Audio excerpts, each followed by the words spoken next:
Thanks, Patrick. Bonjour. I'll make a little bit of small talk while a few people still come in. Thank you so much for getting up at 10 o'clock in the morning. I don't know how I did it, so I don't know how so many other people did it.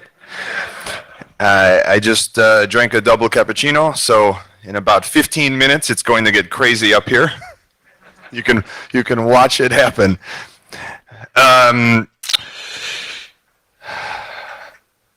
We're going to be doing a talk today about what hacking was like for me as a punk, despondent youth growing up.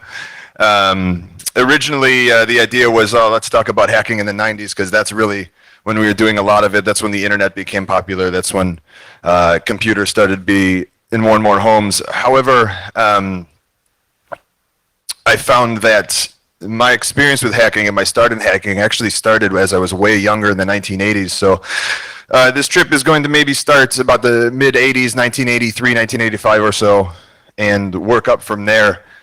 I tried to build a nice flow to it. I could not cover all of the bases. There are so many things I could have talked about, but Patrick would only give me an hour. So, how do you like my translation? Did I do this right?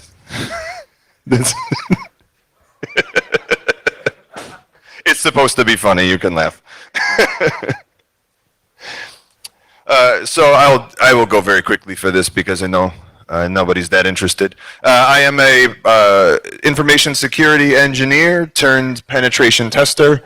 I've worked for very, very large corporations, building very, very cool security stuffs. And now currently working as penetration tester, which is okay. I know every InfoSec engineer and every hacker out there wants to be a pen tester for a living. It's not as exciting or fun as you think because everybody is vulnerable to the same things. Everyone has the same problem. It's the same thing all the time. And mainly because most corporations don't have any business having a penetration test done yet. They don't even have basic vulnerability management in place. They don't have patch cycles being done properly. So bringing in a penetration tester when you don't even have your basic setup ready is ridiculous and a big waste of money. Nevertheless, I get to rob banks for a living. And I do this all the time. And yes, when you do rob the bank, it's still fun. But it can be tedious. This is my 13th conference I've spoken at this year in my third country, and it is my final stop on my world tour. So thank you, Quebec City, and thank you, Hackfest Canada. Thank you, Patrick, for having me. Thank you for clapping. Let's get right into it. What is hacking? I don't think that we need to spend a lot of time on this slide. Hacking, as far as I like to describe it, is the idea of the discovery, and not only the discovery, but the dissemination of all knowledge. Discovery of knowledge, and then the open sharing of that knowledge with everybody. That's what hacking was back when I started out. It's a long conversation you can have with different people with different views, but that's kind of the definition that applies to how this talk is going to go, so keep that in mind as we go forward. But I won't get into a big philosophical discussion on why we're all here. So we're going to start off with something that was very near and dear to my heart a very long time ago. Analog cable TV piracy. When did Canada get analog cable? Last year? Was it? Okay, noted. Was it about 1980s, 1990s? Probably close to us, right? 1980s? Okay, good. So this will work. I gave a similar form of this talk in Iceland, and they had never had analog cable, and they were surprisingly knowledgeable about it, which was really interesting. So I wanted to make sure. By the way, I will be sharing my slide deck up on my GitHub, and I'll put a link up later. And what's cool about my slide deck is I put a lot of these little like rabbit hole URLs in here that you can go down to spend hours and hours and hours learning about related topics. And these are the rabbit holes I fell down while researching the topics, and so it's really cool stuff that I just did not have time to talk about, or maybe didn't apply, but if you want to grab my slide deck and have some fun and see some weird things. Who knows who this guy is on the deck here? cool. You give this talk in America, nobody knows, which is ridiculous. Somebody say it. Who is that? Max Headroom. That's actually a guy who took over a television station when I was maybe 6 or 7 years old, 7, 8. I was watching Doctor Who on our BBC channel, and this came on out of nowhere, middle of the episode, and it was one of the scariest things I'd ever seen in my life. And it was a guy with a Max Headroom mask and this swirling background. And you couldn't understand what he was saying, but he was on for a good 2 or 3 minutes just saying all kinds of crazy political things. And so that link there at the bottom is information on what that piracy event was and how he did it and the fact that they never caught him, and it's really cool. So let's talk a bit about analog cable. Because it was analog, it meant that there was no real two-way communication because there was only one line. It just, everyone who had a wire, a copper wire, a coaxial copper wire running to their house, got the same signal, the same electrical signal from the TV company. And that meant that nobody's boxes were phoning home. You didn't have an IP address on your television or your TV equipment like you do now.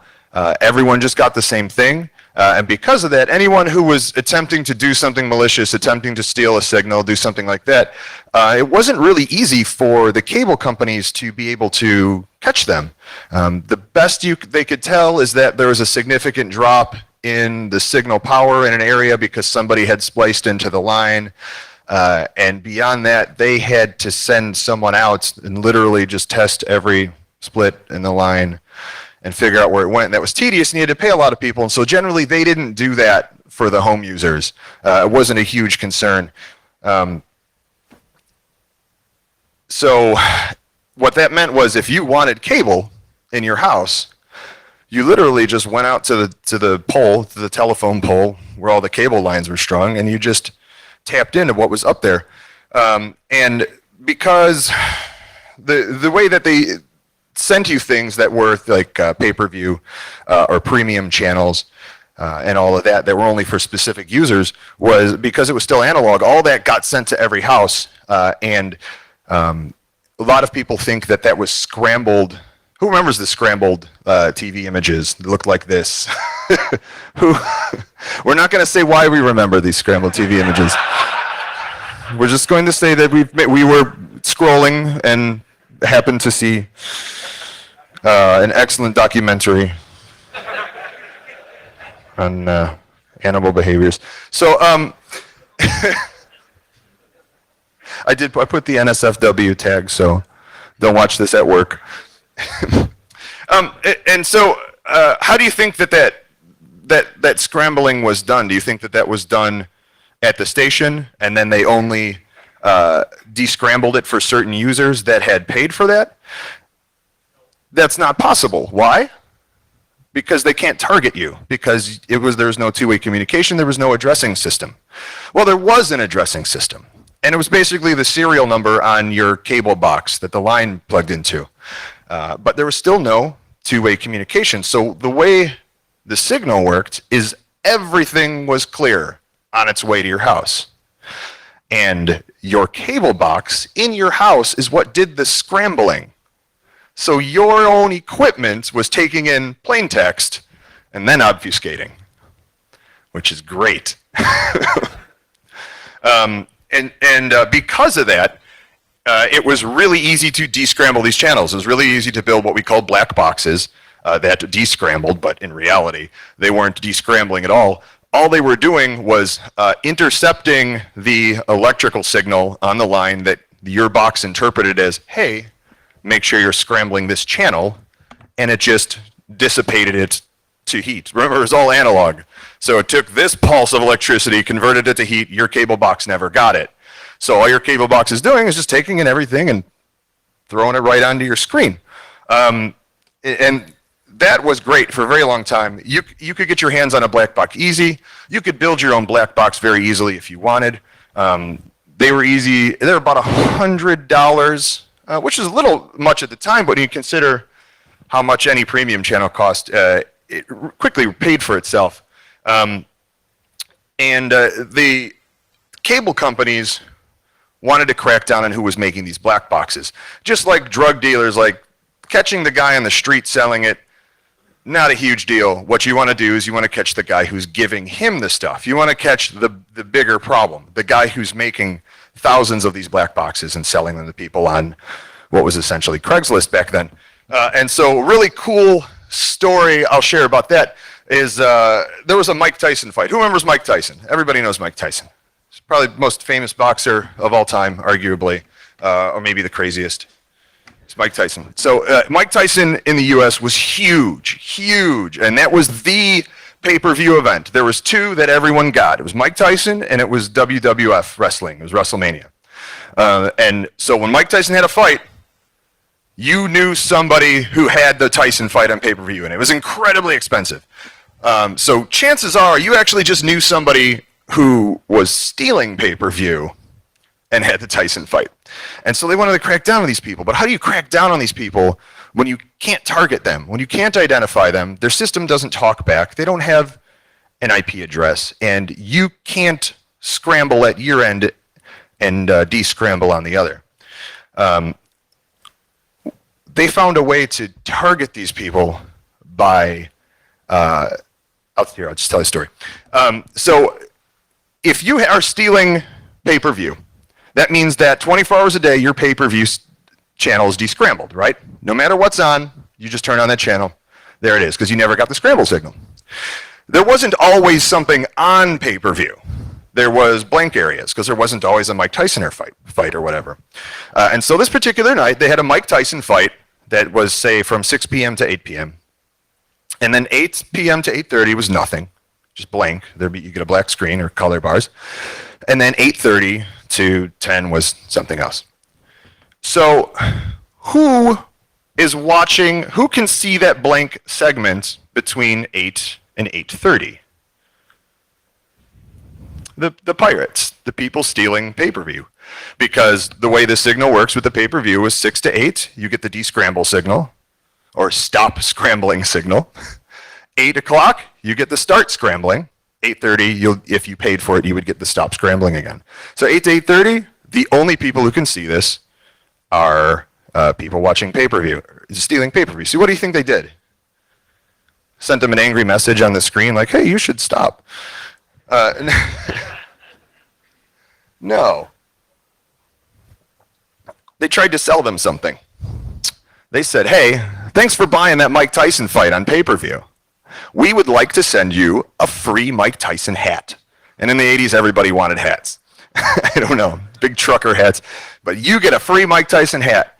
All you have to do is call in and give us your address, and we'll send you a Mike Tyson hat, and he's going to autograph it.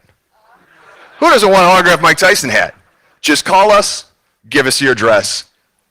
Done. No shipping and handling, no payment. And it worked really well. And so I asked my friend who was working at the cable company at the time, and I asked him recently, not when I was 7 years old, I asked them, so what did you do? You send the FBI to all these people's houses? And he goes, no. The guy who owned the station, the first thing he said is, no, you don't sue your own customers. Because most of those people were still at least paying for basic cable and just de-scrambling the premium stuff. Because no, you don't sue your customers. What they wanted to do was find out where they got these black boxes from. And so when you'd call this number in and give them your address, an FBI agent would call you back later and say, hey, we have all this information. We know that you're stealing cable. We want to know, where'd you get the box? And 80% of people would give up their source, and it worked really well for cracking down heavily on the black boxes, and they did this tactic all the time. And all you had to do was just ask people who were stealing your stuff to call and give you their address.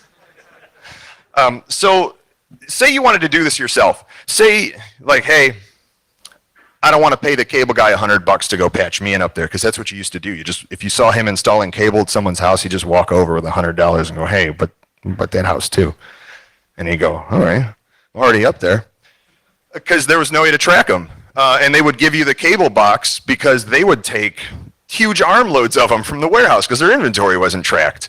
And every now and then, the cable companies would ask for an inventory from all their distributors, and they would say, here's all the serial numbers we have, in the warehouses. Here's the ones we've sold. Here's what we can't account for.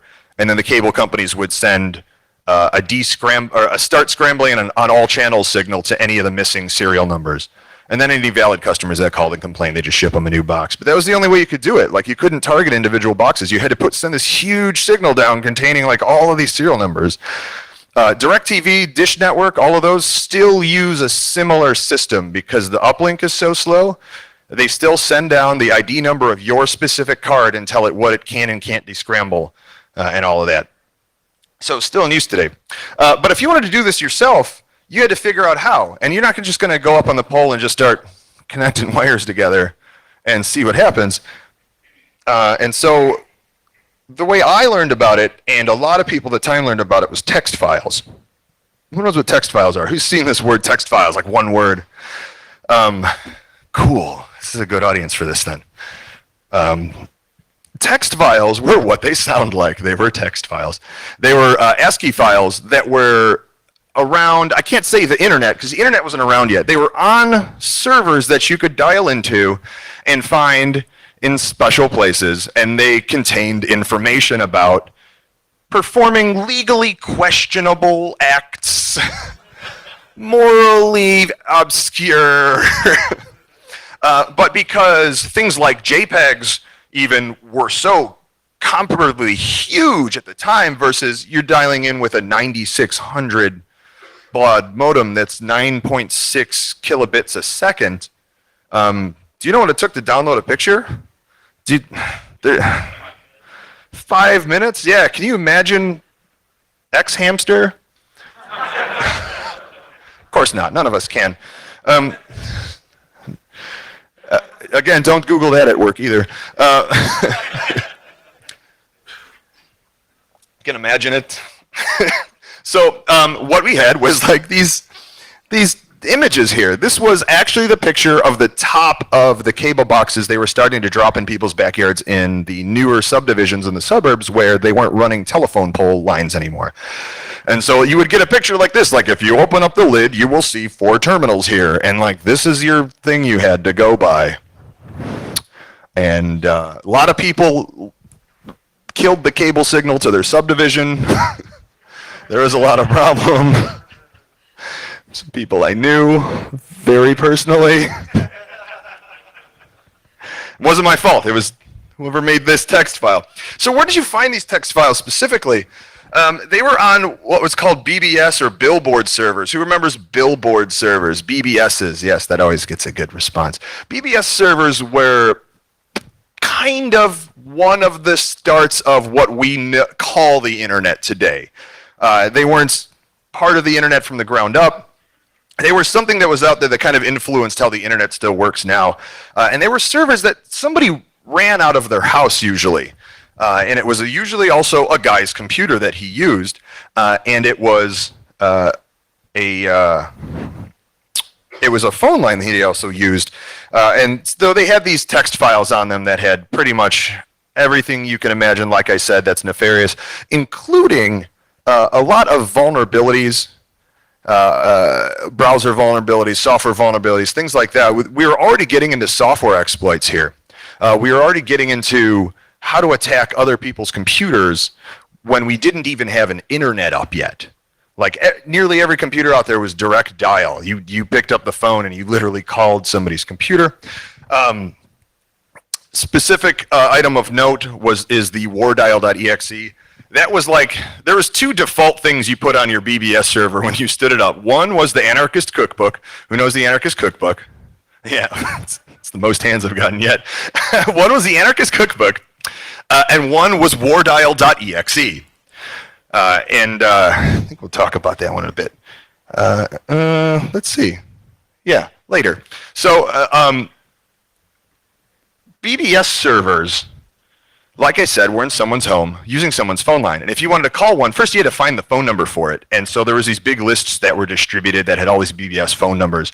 And you would find these lists on other BBS servers. And so you would kind of hop around like that. And usually you got your start because somebody had a printout of some BBS phone numbers. And that was hard to find too because we didn't have printers in our houses. So like you had to know somebody who either worked in a computer store or in an office that had the money to get one of these fancy new like printer things that were coming out, and they could print a dot matrix listing of BBS phone numbers for you. And then you could get in and you could download more. And you had to save these phone numbers somewhere. And we didn't have hard drive space. So we would save everything we had on floppy disks. And everyone had this box of 100 floppy disks that you have to flip through to find. And you never marked them right because you were always using like every last kilobyte of space on them. So you'd start off like super organized, like I'm going to mark this one images. And then this one is BBS phone numbers. And then by the end, you have 100 floppy disks of who knows. So you're like, oh, I got 8K left on that one though, so I'll put it here, and I'll move it later when I buy more floppies. And then you would never remember to, and then your shit's just a mess. And so you're calling phone numbers. And at this point in time, most people didn't have multiple phone lines in their house because it was really expensive. You pretty much had to own a business and run it out of your home if you could get a second phone line. So you would set your modem, you'd set your computer to call up this other computer, and it would ring, and it would ring. And then some guy would answer. Hello? And you'd have to pick up your phone and go, I'm calling for the BBS. And you go, okay, call back in 5 minutes. And he'd hang up. And then what he'd go boot up the computer. He'd move the phone lines around just for you. Just for you. And he'd plug all this stuff in, and then you'd call back in 5 minutes, and it would ring twice, and then you get that horrible modem sound that I think we all know. And then you would get a little text-based menu, and there was no images. It was all text-based and command line, which was really cool. This is where ASCII art really got its start, was BBSs and the fact that images were so huge. And so that was weird, because you would be calling people you didn't know saying, can I get into your computer? I go, yeah, and then boot it up. And it's kind of weird now. Some stranger, that's literally what it was. And like some of the documents in those BBSs was for how to hack BBSs. It's like, you have some BBS hacking files in your BBS I'd like to access. Is that okay? Thanks. Or sometimes, like, especially if you're real young, like me, like if some guy answered, you hung up. You're like, nope, disconnect. No, I don't want to talk to people. Let's talk about war dialing now. I mentioned this wardial.exe file. That was on all the BBSs. Who knows where who knows what war dialing is? War dialing is the idea of just going through a huge list of phone numbers and seeing which one has a computer on the other end. Similar to what we call war driving now with Wi-Fi, if anyone does that anymore even, and war, anything else that involves moving around or going down a list. Why war dialing? Where did the war and war dialing come from? From war games. Who's seen war games? Everybody here.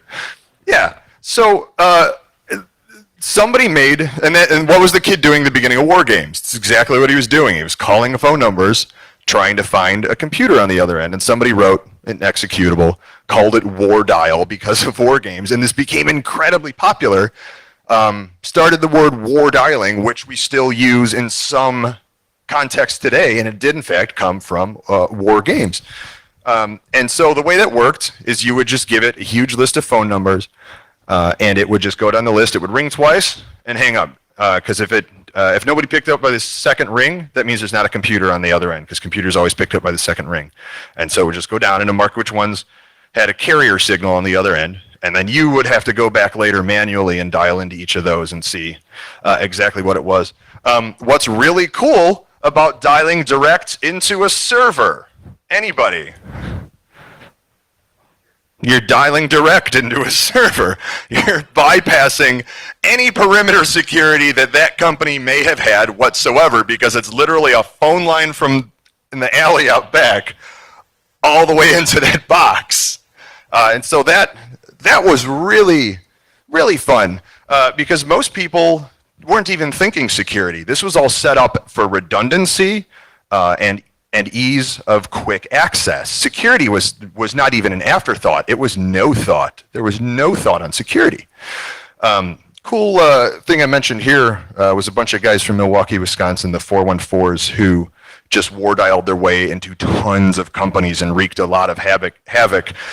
simply by using default credentials on everything they found and getting into a lot of stuff, because we left default credentials on things that we connected to the public telephone system. That's how much we weren't thinking about security. And these kids got on the news. The head of the 414s was on the cover of Newsweek for being like a substantial individual, and he was this 14-year-old, and all he did was just dial phone numbers and go, admin, password.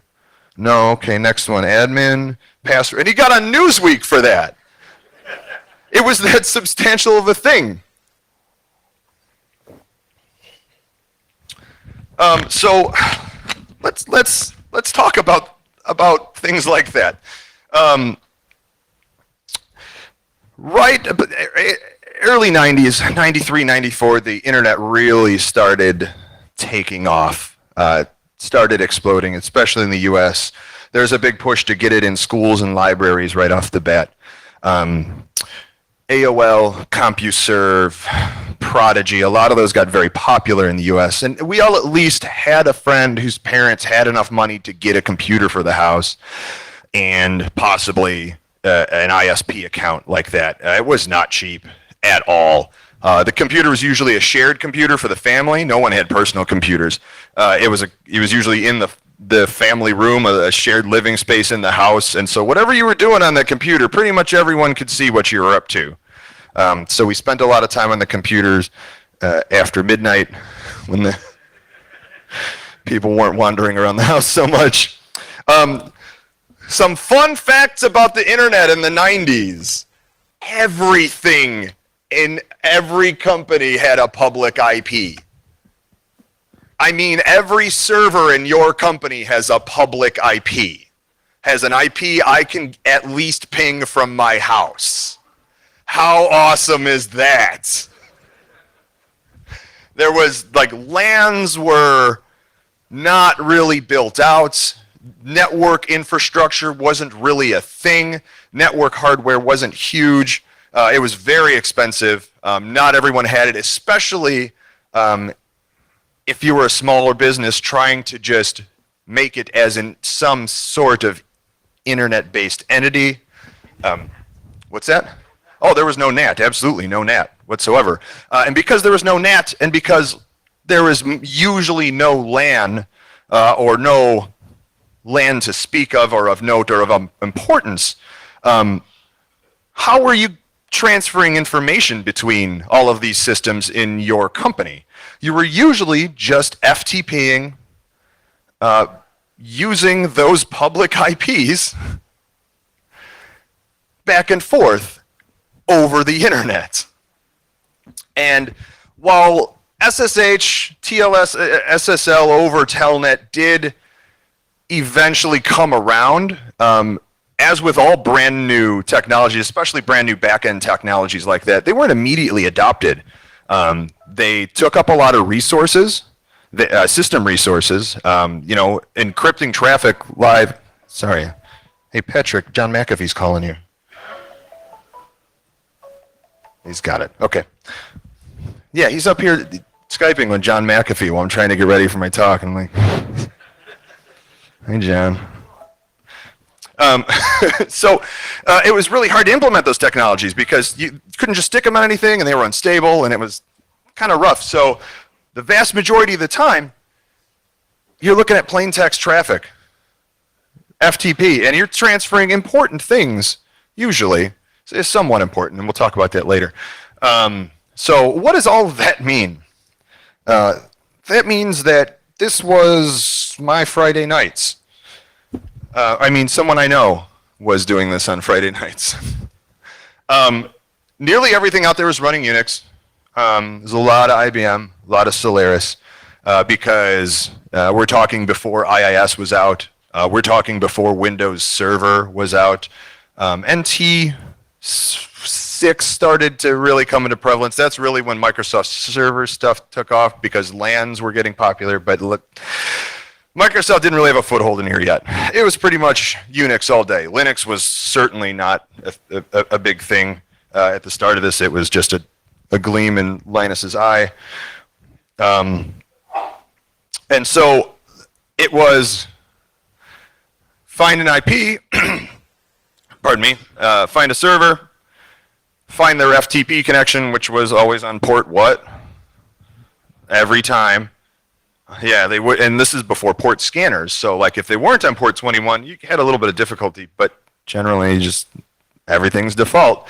And then you would crash the FTP service. And crashing services was really easy back then. Buffer overflows was like, you could do that to anything. It was like a guarantee. And you could do them really easy. You could throw a buffer overflow like by just giving it a 1,000-character password, and the whole service would just crash. And so, so of course, because everyone does everything by default and for convenience and quickness, what user did they have FTP running as on their Unix systems? Root. And so what happens when you crash a service using a buffer overflow? It drops you to the prompt. What prompt do you get when you crash a service that's running as root? You get the root prompt. I'm 14, doing this in my friend's basement, getting root on all these companies' boxes.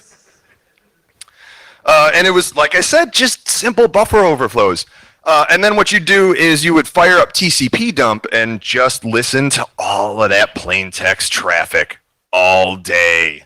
Just everything plain text. Nothing was encrypted. The upside being that most companies weren't doing anything massively substantial with these internet-based servers. There was still kind of a thing companies were playing with, getting on the cutting edge of. They weren't transferring their financial data through them usually, or even storing them on there. A lot of this stuff was still done locally, but that quickly changed. And as the years went on, we'd find more and more interesting things. TCP dump didn't have like ASCII output at the time. Like you couldn't just grep for credentials. You had to take, what it was capturing, all the hex it was grabbing, and look for specific credential strings of hex and then convert those, which was fun at the time. Not fun now. But then eventually somebody had a separate program where you could pipe your TCP dump into that, and it would convert it to ASCII, and then you could grep out of that. And that was fun stuff. Passwords, like I said, often default or often very easy. We're talking 4 to 6 character passwords. We're talking things you can guess. Usually it was the name of the company or it was the name of a product that they sold. We spent a lot of time just guessing passwords that way too. So like I said, everything's got a public IP. That means you essentially have no DMZ. Firewalls initially didn't even exist. As people who I knew became more prevalent, things like security technologies and blinky boxes started to crop up. Firewalls were one of the big things that said, hey, well, at least we can say you can't just come in on every single port and just connect to port 22 on this server, even though it's just supposed to be a web server. I'm explaining how firewalls work, like you need that. And people would buy these things. Companies with a ton of money would buy these big, expensive firewalls that, relative to what firewalls do today, did practically nothing and slowed your traffic down. But there was some kind of security measure. And people didn't know how to configure them. People didn't have a knowledge of TCP IP like they do today. Like you didn't have network engineers. You had an IT guy. And while I'm sure all of us in this room wear multiple hats at all of our companies, a lot of these companies had one IT guy. And then you give them this brand new firewall technology that's got like an instruction manual that literally was this thick, spiral bound, and he's got to just take this thing home and read it, and then program a firewall that has an interface that no one's ever seen before. One of the most common things that I found was mirroring the connection ports, where you would set up a rule that says like, okay, so I say I want people to be able to come in on 21 to hit the FTP server. I'm going to program them in here saying if the source port is port 21, let them in. And what's wrong with that? It won't work unless what? And then if you set your source port to 21, what do you have access to on the other side? Literally everything. Because your only rule says if your source port's 21, let them hit that box, or they weren't going that far. They weren't specifying IPs. They were saying if source port's 21, let them in. And then that wouldn't work. They go, oh, or they would see that they were able to get to more stuff than they were supposed to if they were doing valid testing. And then what they would do is they would just put in a second rule that said, oh, if the destination port's 21, let them in. But they would never get rid of that first rule.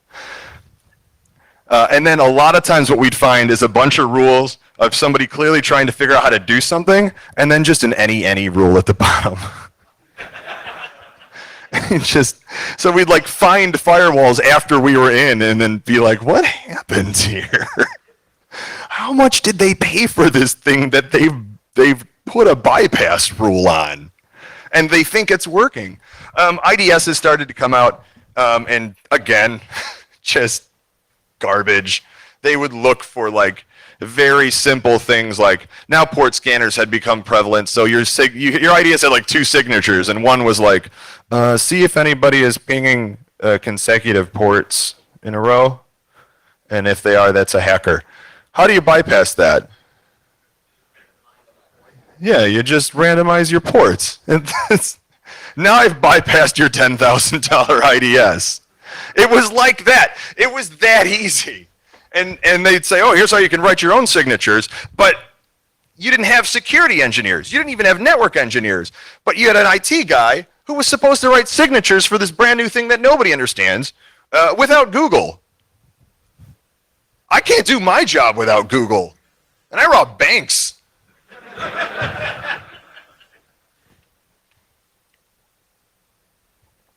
And then Microsoft released IIS. And that was like our 9/11. That was our target breach. Oh man, those were the golden days. At that point, everyone was setting up websites. Every guy who ran a computer store wanted to stand up a website because we were geeks and we thought the internet was incredible, and it was, and it is, and we wanted to be on it. We wanted to be part of the cutting edge technology. We wanted to do everything that was new and cool. And at that time, man, having a website, you were the coolest kid on earth. I had one of the first websites on the internet, and it was just like one of those free, like, make your own website things. But I had it in like the end of 1992 when I could go to like at school in the computer lab, because I was lucky enough to have a school with a computer lab, which we had like 6 computers. I could show a girl my website on the internet. Like, oh yeah, I got a website. See, that's me in that picture. It's got 2 pictures. The second one's my cat. So I also get to claim that I had one of the first cat pictures on the internet. So you're welcome, everybody. It was me. I'm the hacker. Thanks for the applause. That's the correct response to that. Do this.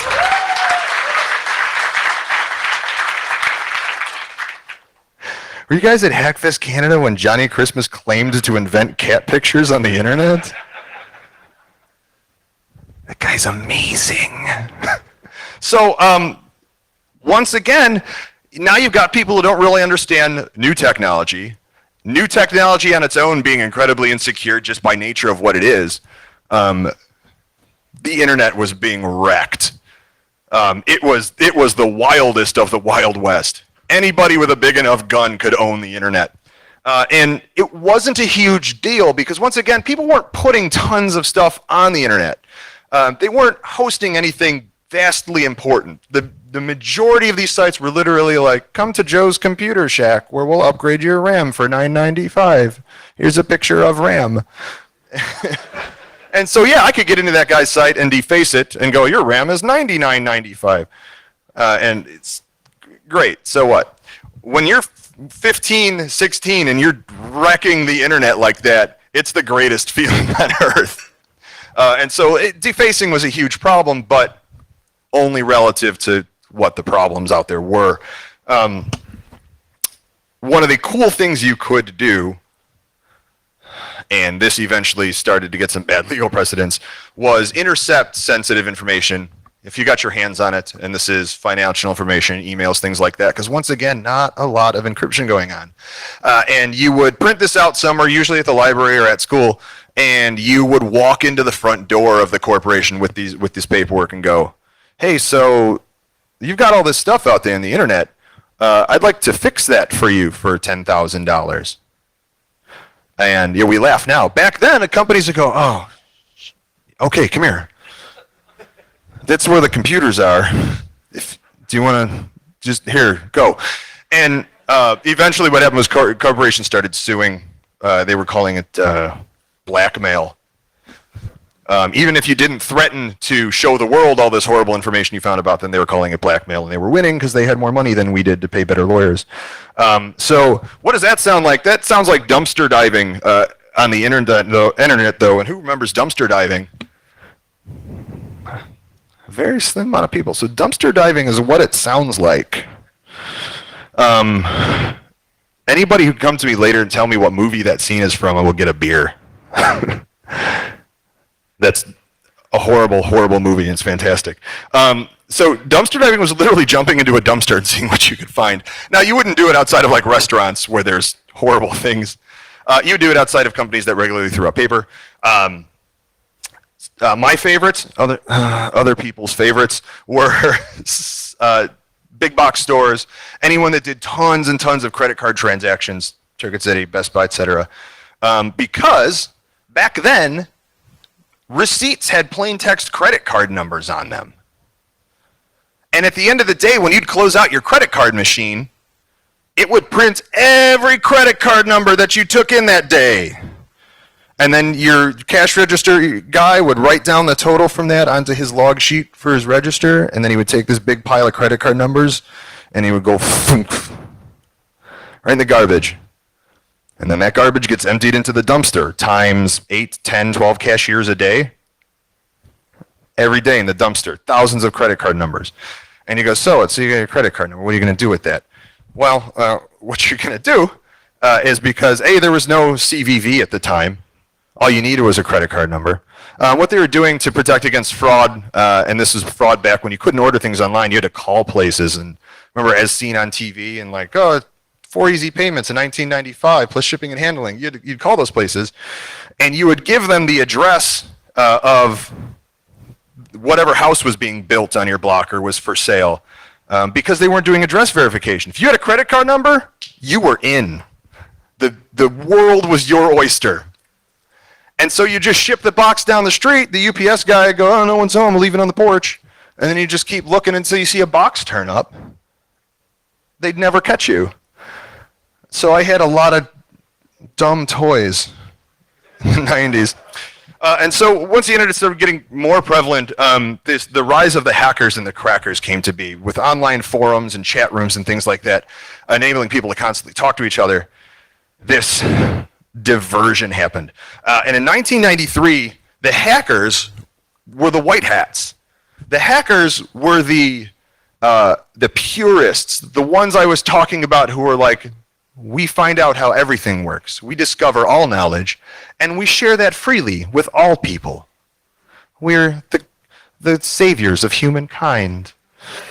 And the crackers were the black hats. The crackers are the people who focused on circumventing security, breaking into systems, usually defacing websites, stealing information, doing malicious things.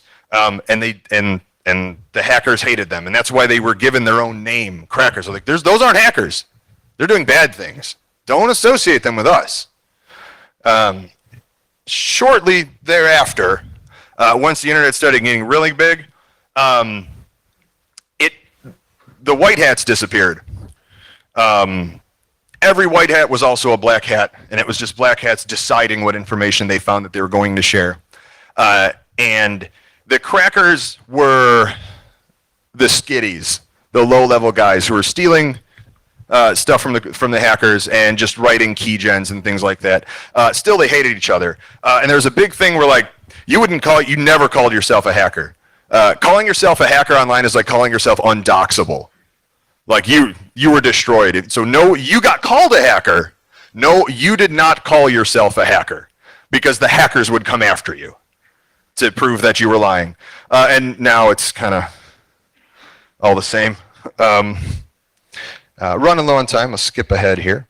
A lot of the web exploits that we were using back then are what we're still using now and freaking out about now.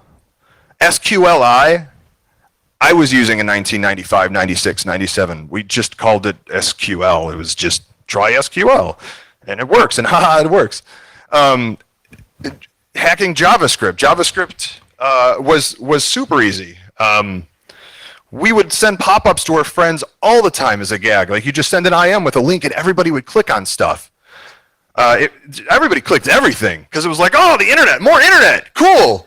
Hey, look at this internet I found. Phishing, I used to send friends just an HTML attachment that was just where I'd saved the login page from the email that they were using, and then they would just send the credentials. And so they would just open this and go, oh, it wants me to log in again. Oh, computers. Oh, every time, 100% success rate. Like, I've been doing phishing since 1994. So, like, why is this only a big deal now? Why were we screaming about this 15 years ago? It's because, like I said, there wasn't a lot going on the internet. There wasn't a lot of huge e-commerce going on. Massive corporations weren't getting owned at the time because they didn't have a lot of exposure. The countries where a lot of malicious stuff's coming from now had no internet whatsoever. So it was mostly you'd get hit by like one-off guys, and it was a lot of pranksters. There was a lot of people running DDoS attacks. And nobody had invented marketing terms for all these things, and which we all scoff at, like marketing terms. But like, look how huge XSS is now. That's like a basic thing everyone tries to protect against. It's been around for 15 years. Nobody gave a crap about it before we called it XSS. I just called it reading other people's live journals. We didn't have names for it.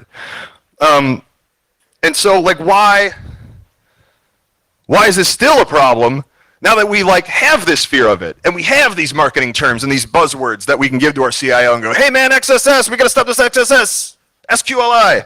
Why is this still going on every day, all day, in brand new things that we're putting out? Why are there botnets full of refrigerators on the internet? It's true, look it up. Start one.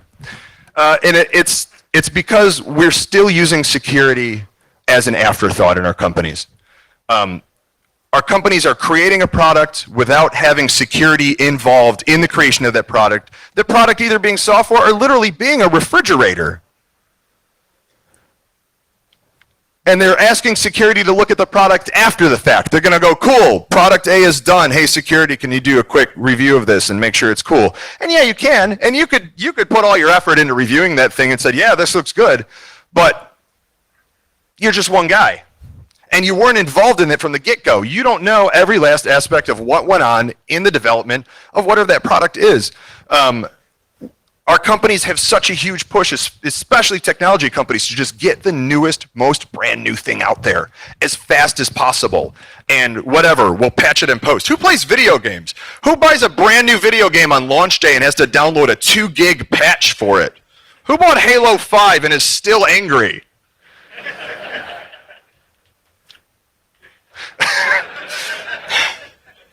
Because we've got this all, we'll just fix it later mentality. And now we've got botnets full of refrigerators buying Bitcoins. And it's because we're not getting involved in our companies from the get-go. We're not being more forceful with security. We're not playing our role as security engineers at our companies. We're not taking that step forward. We're not putting our foot down. We're just sitting in the background. We're waiting for people to come to us. And when we come to them and they push back, we go, all right, well, I tried. You need to start changing the security culture of your company. the culture. You need to turn it around. You need to make it so every new project that starts has a security engineer or some member of security, an architect, what have you, on that project from day one, at every meeting or every other meeting, or having regular reviews in your SDLC to make sure that security is being implemented as a natural part of how it works. Because I've been doing the same exact crap for 15 years and owning all of you. If you haven't figured it out in 15 years, you need to start changing what's going on at the very core level in your companies. And so that's the message I'm trying to get out to you guys. I really hope you take some of this to heart. Thank you very much. Thank you, Patrick. Thank you, Hackfest Canada. It's been a blast.